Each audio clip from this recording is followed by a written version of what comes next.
નિકુલ પટેલને ward number 1માં ticket આપી છે।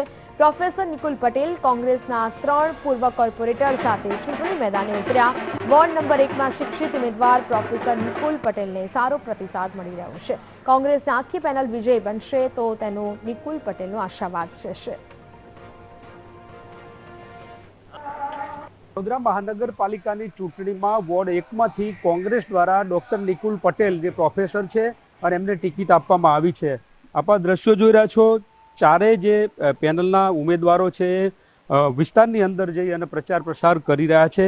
ખાસ કરીને 3 જે જૂના હતા એમને રિપીટ કરવામાં આવ્યા છે, પરંતુ નિકુલ પટેલને કોંગ્રેસ દ્વારા આ વોર્ડમાંથી ટિકિટ આપવામાં આવી છે। નિકુલભાઈ સાથે જ વાત કરું, શું કહી રહ્યા છે નિકુલભાઈ? શું કહો છો, જે રીતે આપની પસંદગી થઈ છે ખાસ બેઠક ઉપર, અનામત બેઠક છે, એના ઉપરથી આ વખતે વોર્ડ નંબર 1માં અનુસૂચિત આદિજાતિ એટલે શેડ્યુલ ટ્રાઇબનું રિઝર્વેશન આવ્યું છે અને દરેક વડોદરા શહેરના વોર્ડમાં આદિવાસીઓનું વસ્તી હોય છે અને હંમેશા રિઝર્વેશનના નિયમ પ્રમાણે જે રોટેશનમાં આ વખતે વોર્ડ 1ની અંદર જે રિઝર્વેશન આવ્યું છે, તો હું છેલ્લા 15-20 વર્ષથી કોંગ્રેસ જોડે કાર્યરત છું અને અલગ અલગ ટીવી ચેનલોના ડિબેટના માધ્યમથી બી હું કોંગ્રેસનું પ્રતિનિધિત્વ કરતો છું। ત્યારે મને જ્યારે અહીંયા રિઝર્વેશનમાં પ્રતિનિધિત્વ મળ્યું છે, હું ખૂબ આનંદિત છું અને આવનારા દિવસોમાં આ પ્રતિનિધિત્વને હું યોગ્ય ન્યાય આપીશ એવું મારું માનવું છે। શું માનો છો? આમ તો પ્રોફેસર એટલે વિદ્યાદાન કરતા હતા, અત્યારે હવે મત માગવા નીકળ્યા છો, કેવું લાગી રહ્યું છે, કેવો પ્રતિસાદ મળી રહ્યો છે?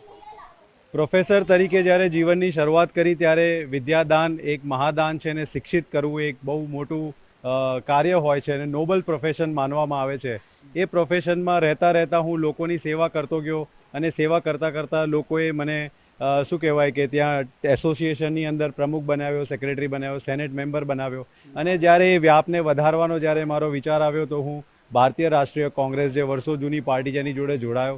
આજે 15-20 વર્ષ પછી મને પહેલીવાર જીવનમાં ચૂંટણી લડવાનો મોકો મળ્યો છે। મને વિશ્વાસ છે મારા કાર્યો પર ને મારા પોતાના પર કે હું આ જે મતદાન માંગી રહ્યો છું એ મતદાન જે મને મળશે એના આધારે હું આવનારા 5 વર્ષ લોકોની એક સેવક બનીને સેવા કરીશ અને મારું જે પણ મેં જ્ઞાન મેળવ્યું છે એ યથાર્થ પુરવાર થાય એવી રીતના હું આખું કાર્ય કરીશ। 3 તમારા જૂના રિપીટ થયા છે, ચોથા તમે છો, કેટલો આશાવાદ છે? આ પેનલ કેટલી મજબૂત છે? કેવી રીતે મતદારોમાં જઈ રહ્યા છે?